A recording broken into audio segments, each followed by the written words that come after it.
Hello friends, अगले वाले question की तरफ चलते हैं।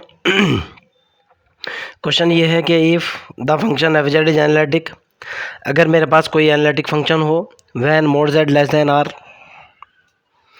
And has Taylor series expansion, और ये जो एनालिटिक फंक्शन है वो टेलर सीरीज एक्सपेंशन रखता हो 0 से infinity A N into Z की power N, show that if अगर कोई दूसरा number R small or less than हो कैपिटल आर से, तब आपको दिखाना है 1/2 integration 0 to 2 mod of F of are into ई की पावर आयोटा थीटा मोड का complete square into D theta is equal to summation 0 to infinity mod of N square into are to the power N. एक तो आपको ये result दिखाना है। दूसरे वाला रिजल्ट आपको प्रूफ करना है कि मोड ऑफ एफ जेड, अगर mod of f z less than m हो, यानी मेरा फंक्शन बाउंडेड हो और mod Z less than r हो, तब मेरे को दिखाना है summation 0 to infinity n into are की पावर ए एन का square into are to the power n less than और equal to m square. Okay, ये आपका क्वेश्चन है।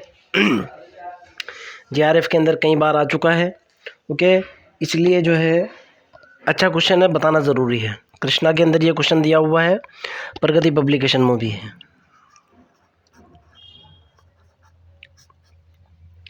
मेरे को गिवन है, क्या दे रखा है भाई, गिवन दैट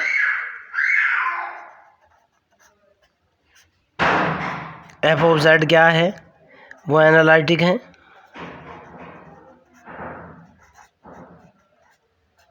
किसके अंदर एनालिटिक है?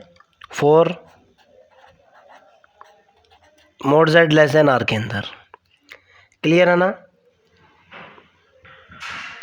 अगर इसके अंदर एनालिटिक है, अगर कोई फंक्शन जो है mod Z less than R के अंदर एनालिटिक है, तो आर से छोटा जितना भी रीजन होगा फंक्शन उसके अंदर गारंटेड एनालिटिक होगा। सो दैट जो ये कंडीशन है उसकी बात कर रहा हूँ मैं। सो दैट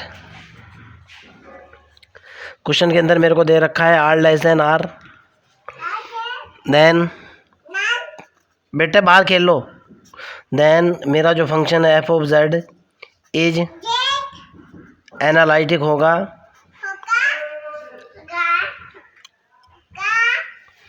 किसके अंदर?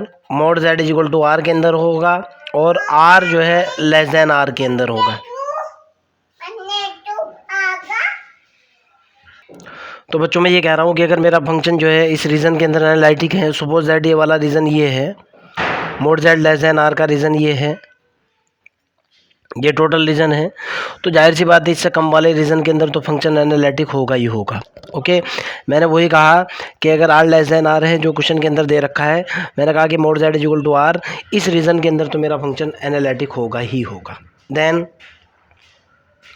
देन अगर mod Z is equal to R है, अगर mod Z is equal to R है तो मेरे पास क्या हो जाएगा भाई, Z is equal to R E की पावर आयोटा थीटा हो जाएगा। आप इस चीज़ को समझते हो। Then Z is equal to होगा आर ई की पावर आयोटा थीटा, और अगर मैं डी जेड की बात करूं तो डी जेड होगा आर आयोटा ई की power iota theta into D theta. Now मेरा जो टेलर सीरीज एक्सपेंशन है ज़रा उसको देखता हूँ। नाउ टेलर एक्सपेंशन क्या दे रखा है, टेलर एक्सपेंशन क्या हो जाएगा मेरा भाई, टेलर एक्सपेंशन जो दे रखा है मेरे को वो दे रखा है F of Z is equal to कितना दे रखा है, समीशन 0 से लेके infinity A N into Z की पावर एन, ये दिया हुआ है ना। तो इसका मतलब क्या निकलता है, तो यहाँ से एफ ऑफ जेड की वैल्यू मेरे पास कितनी निकल करके आएगी भाई ये होगी 0 से लेके इन्फिनिटी तक, ए एन मेरा एज इट इज हो जाएगा, और जेड की पावर एन का मतलब ये है कि आर इंटू ई की पावर आयोटा थीटा की पावर एन, चूँकि जेड इज इक्वल टू है आर इंटू ई की पावर आयोटा थीटा।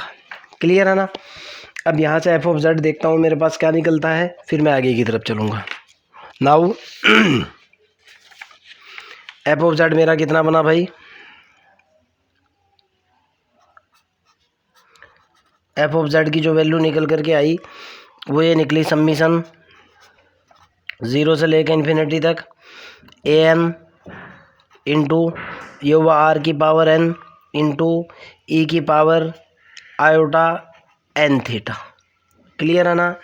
आगे की तरफ चलते हैं, एक छोटा सा फार्मूला बताता हूँ बच्चों में, फिर मेन पॉइंट की तरफ चलूँगा जो मेरे को कैलकुलेट करना है।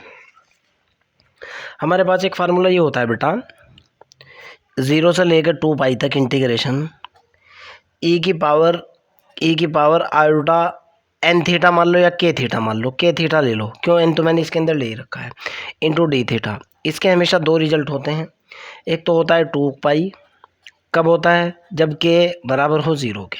आप देखो के की वैल्यू 0 डालो, ई की पावर 0 आ जाएगी, ये तो 1 हो जाएगा, डी थीटा का इंटीग्रेशन 2 पाई हो जाएगा।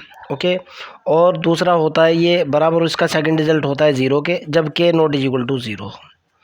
देखो आप, अगर यहाँ के की वैल्यू 0 डाली, कितना हो जाएगा, 0 से लेकर 2 पाई तक ई की पावर 0 इंटू डी थीटा, बोले तो डी थीटा का इंटीग्रेशन थीटा, और ये 0 से 2 पाई पर कितना निकल गया, ये होगा 2 पाई।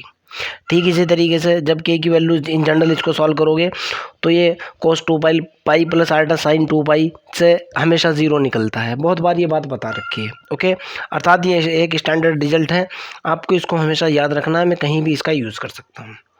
ओके, अब देखो बेटा, मेरे को कैलकुलेट क्या करना है, क्या मेरा रिजल्ट है, मेरे को चाहिए है, ध्यान से सुनना, z इज इक्वल टू, मैंने चूँकि z इज इक्वल टू कितना माना हुआ है मैंने, r इंटू ई की पावर आल्टा थीटा है। ओके, और यहाँ से अगर मोड z की बात करता हूँ तो mod z is equal to r निकलता है। यहाँ मेरे पास है एफ ऑफ आर ई की पावर आल्टा थीटा का कंप्लीट स्क्वायर। जरा इसको देखो, now mod of F of Z का कंप्लीट स्क्वायर। देखना क्या करना हूँ मैं, आपको भी पता है कि हम इस चीज़ को जानते हैं, मोड जेड का स्क्वायर हमेशा होता है जेड इंटू जेड बार, आप जानते हो इस चीज़ को। ओके, प्रूफ देने की ज़रूरत नहीं है, फंडामेंटल प्रॉपर्टी ऑफ मोड के अंदर मैंने आपको ये बात बताई थी। तो जाहिर सी बात है, मोड जेड का स्क्वायर होता है Z into Z bar. F of Z का स्क्वायर किसके बराबर होगा भाई, जो ये नंबर लिखा हुआ है F of Z into f of Z का कंप्लीट बार, कंप्लीट के ऊपर बार है। एक प्रॉपर्टी और भी होती है एफ ऑफ जेड का कंप्लीट बार, ये हमेशा बराबर होता है एफ ऑफ जेड बार के बराबर। ओके, तो यहाँ से मेरे पास निकल कर के आएगा mod of f into mod of f z का complete square is equal to होगा एफ ऑफ जेड होगा into f of Z bar होगा। ये मैंने क्यों किया है, सवाल पैदा ये होता है, ये बच्चों मैंने इसलिए किया है क्यों, यहाँ को मेरे को मोड का स्क्वायर चाहिए है। पहला पॉइंट तो मेरा ये फंसा हुआ है, मोड का मेरे को क्या चाहिए, स्क्वायर चाहिए है। ओके, और एफ ऑफ जेड में यहाँ कैलकुलेट कर चुका हूँ। अब आगे देखो बेटा आप, तो यहाँ से मेरे पास जो रिजल्ट निकल करके आया, चूँकि एफ ऑफ जेड की वैल्यू कितनी है भाई, एफ ऑफ जेड मेरे पास निकल चुका था, या मेरे पास गिवन है 0 से लेकर इन्फिनिटी तक ए एन इंटू आर की पावर एन इंटू ई की पावर आयोटा एन थीटा। जब एफ ऑफ जेड बार की बात करूँगा, F of Z bar is equal to होगा सम्मिशन, सारे के ऊपर बार लग जाएगा भाई, ए एन आर की पावर एन ई की पावर आयोटा एन थीटा का कंप्लीट बार। ओके, आप इसके ऊपर पूरे के बार लगा लो, देखो पूरे का बार जेड बार के बराबर होता है। ओके, इसलिए मैंने इसको ये लिखते हुए अंदर बार लगा दिया। कभी आप ये कहो इस प्रॉपर्टी का पहले यूज़ किया है, पूरे के ऊपर बार है, ये लो पूरे के ऊपर बार लगा लो, ठीक है ना। पूरे के ऊपर बार से ये तो हो जाएगा F of Z bar is equal to ये होगा ए एन बार आर की पावर एन इंटू ई की power minus iota N theta. निकल गया। आगे की तरफ चलते हैं, यहाँ तक मेरे ख्याल से आपको कोई आपत्ति किसी भी तरह की नहीं होनी चाहिए। Okay, now mod of f z bar का square is equal to, f z की वैल्यू डालो आप, एफ जेड की वैल्यू आपके सामने है, मैंने ये वाली वैल्यू पुट की, एफ जेड बार की वैल्यू मैं ये पुट करूँगा। एफ जेड की वैल्यू मैंने जो पुट की वो निकली 0 से इन्फिनिटी ए एन आर की पावर एन ई की पावर आयोटा एन थीटा गुणा सम्मिशन 0 से infinity A N bar are की पावर एन ई की power minus iota N theta. Clear है ना, कोई दिक्कत तो नहीं है। ओके, जब इसको जो है मैं आगे की तरफ ले करके जाऊंगा, mod of F of Z का complete square is equal to पहला सिग्मा 0 से इन्फिनिटी, दूसरा सिग्मा 0 से इन्फिनिटी, ये हुआ a N into a N bar into are की पावर एन, आर की पावर कितना हुआ 2n इंटू ई की power iota theta n into ई की power minus iota N theta. Clear है ना। आगे की तरफ चलते हैं। यहाँ जो क्वेश्चन के अंदर है, कह रहा है कि मोड को 0 से 2 पाई तक इंटीग्रेट करना है। जरा इसको देखो आप, मोड को 0 से 2 पाई तक इंटीग्रेट करना है। और एक चीज़ और भी है, चूँकि z इज इक्वल टू है ई की पावर आयोटा थीटा। जरा इसको चेंज करता हूँ मैं, फिर आगे की तरफ बढ़ूँगा। तो जैसे ही मैं z की वैल्यू यहाँ डालूँगा, z is equal to r into ई की पावर आयोटा थीटा है, तो ये हो जाएगा mod of F of z की वैल्यू यहाँ पुट करी आर इंटू ई की पावर आयोटा थीटा। ओके, और इसके मोड का कंप्लीट स्क्वायर हुआ इज इक्वल टू समीशन 0 से इन्फिनिटी 0 से इन्फिनिटी, ये हुआ a N into a N bar are की पावर 2n इंटू ई की पावर कितना 0, ख़त्म हो जाएगी पावर ऑटोमेटिकली। क्लियर है ना। अब देखो बेटा, यहाँ मेरे को इसको इस स्क्वायर को इंटीग्रेट करना है 0 से 2 पाई में। अब मैं इसको इंटीग्रेट कर रहा हूँ 0 से 2 पाई के अंदर। जब मैं इसको इंटीग्रेट करूँगा, फिर मैं इसका अगला रिजल्ट देखूँगा मेरे को क्या करना है।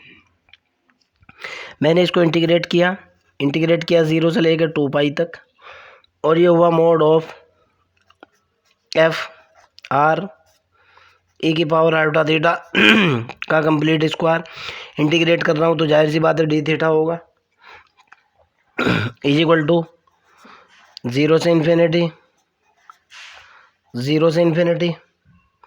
ए एन बार आर की पावर 2n इंटीग्रेशन 0 से 2 पाई ई की पावर 0 की value 1 into D theta. Okay, आप इस चीज़ को जानते हो बेटा, मोड z का स्क्वायर इज इक्वल टू होता है z इंटू जेड बार। अब यहाँ देखो आप, a N into a N bar is equal to होगा मोड ऑफ ए एन का स्क्वायर, जिस फार्मूले का मैं यूज़ करूँगा।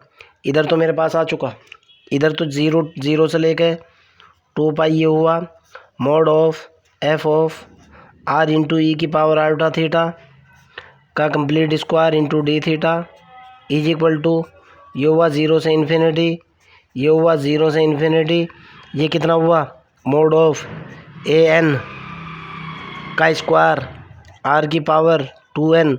जब इसको इंटीग्रेट करोगे, ये हुआ थीटा, ये हुआ 0 से 2 पाई। यहाँ से मेरे पास निकल कर के आया 0 से 2 पाई, ये हुआ mod of F of are into ई की पावर आयोटा थीटा के मोड का square into D theta is equal to summation 0 से infinite mod of A N का कंप्लीट स्क्वायर आर की पावर 2n इंटू ये कितना निकल गया 2 पाई। 2 पाई से डिवाइड कर दिया मैंने इधर, ये हुआ 1/2 पाई, तो मैंने यहाँ ले लिया इंटीग्रेशन 0 से 2 पाई। मेरा ये हुआ mod of F of are into ई की पावर आयोटा थीटा का complete square into D theta is equal to summation. ठीक है ना। अब देखो बेटा, इस समीशन को आप 2 बार लगा लो या 1 बार लगा लो, उससे कोई फ़र्क नहीं पड़ने वाला। क्यों? 0 टू इन्फिनिटी ये है, 0 टू इन्फिनिटी ये है। ओके, इसको मैं क्या लिख सकता हूँ भाई? इसको मैं सीधे का सीधा ही लिख सकता हूँ, summation mod of A N का कंप्लीट स्क्वायर इंटू आर की पावर 2n। क्लियर है ना। अगर आपको कोई डाउट हो, कोई प्रॉब्लम हो किसी भी तरह की, you can directly ask me. और मेरे ख्याल से यही मेरा क्वेश्चन है जो आपसे पूछ रहा है। ठीक है ना। देखो, अब आपको निकालना था 1/2 पाई, 1/2 पाई ये निकला, 0 से 2 पाई ये निकल गया, एफ आर ई की power iota theta D theta का स्क्वायर बिल्कुल मैच हुआ। समीशन लिखो या ना लिखो, ये तो चल ही रहा है भाई, ए एन आर की पावर 2n। आगे कहना चाह रहा है कि अगर फंक्शन जो है बाउंडेड है तब ये वाला रिजल्ट प्रूफ करना है। ये देखो आप, तब ये सेकंड रिजल्ट प्रूफ करना है। नाउ आगे की तरफ चलते हैं, यहीं से रिजल्ट लेकर के चलूँगा, कोई दिक्कत वाली बात नहीं है। रिजल्ट निकल करके आएगा आपका यहीं से। 2 लाइन का क्वेश्चन और है। इस क्वेश्चन को मैंने उल्टा लिखा और इसको मैंने लिखा समीशन पहले लिखा 0 से लेकर इन्फिनिटी तक मोड ऑफ एन का स्क्वायर इंटू आर की पावर 2n, तो ये हुआ इज इक्वल टू ये हुआ 1/2 पाई। क्लियर है ना। इंटीग्रेशन 0 से लेके 2 पाई, ये कितना था, क्या मोड ऑफ एफ जेड नहीं था क्या ये का स्क्वायर। देखो ना यार, z is equal to R E की पावर आल्टा थीटा था, z is equal to R E की पावर आल्टा थीटा था। देखो ना, मैंने इसको फिर से चेंज कर दिया और इंटू कितना डी थीटा। क्लियर है ना। क्वेश्चन के अंदर दे रखा है चूँकि mod of f z less than और equal to m, function bounded दिया हुआ है, mod of f z less than और इक्वल टू एम। क्वेश्चन के अंदर साफ साफ कह रहा है अगर ऐसा है तो मैंने इसकी वैल्यू डाली भाई, ये कितना निकल कर के आया यहाँ से, summation mod of A N का स्क्वायर आर की power 2n is equal to 1/2 pi, ये हुआ। और ये कितना निकल गया, जब मैं इसका स्क्वायर करूँगा mod of F of Z का स्क्वायर लेस देन और equal to mod of M square into ये हुआ एम स्क्वायर, और यहाँ हो जाएगा लेस देन और इक्वल टू, और ये हुआ 0 से लेके 2 पाई इंटू डी थीटा। अब ज़रा इसको इंटीग्रेट कर लो आप, mod of A N square are की पावर 2n लेस देन और इक्वल टू 1/2 पाई गुणा एम स्क्वायर, ये कितना हुआ इंटू 2 पाई। कैसे, ये है 0 से 2 पाई डी थीटा का इंटीग्रेशन है, थीटा लिमिट है 0 से 2 पाई, ये हुआ 2 पाई माइनस के 0, फाइनली निकला 2 पाई, और इस 2 पाई से 2 pi cancel, summation mod of A N का square into are to the power 2n। ऊपर से यार कुछ गिरा है, मेरे को भी डिस्टर्ब हुआ है, कोई बात नहीं, मेरे बेटे का घोड़ा गिरा है, लेस देन और इक्वल टू एम स्क्वायर। ठीक है ना, यही मेरे को प्रूफ करना था, यही मेरा सेकंड रिजल्ट था। मैं नीचे बैठा हुआ हूँ यार, परिवार ऊपर रहता है मेरा, यहाँ इन बच्चों को पढ़ाता हूँ मैं। ठीक है ना भाई, ये देखो आपका सेकंड रिजल्ट आ चुका है। कई बार थोड़ा बहुत डिस्टर्ब होता है यार, 2 बेटे हैं और दोनों के दोनों छोटे छोटे हैं, तो परेशानी तो खड़ी करते हैं ना यार वो लोग। क्लियर है ना भाई, लेकिन कोई बात ना, चलता है इतना यार, इशू बनाने वाली कोई बात नहीं।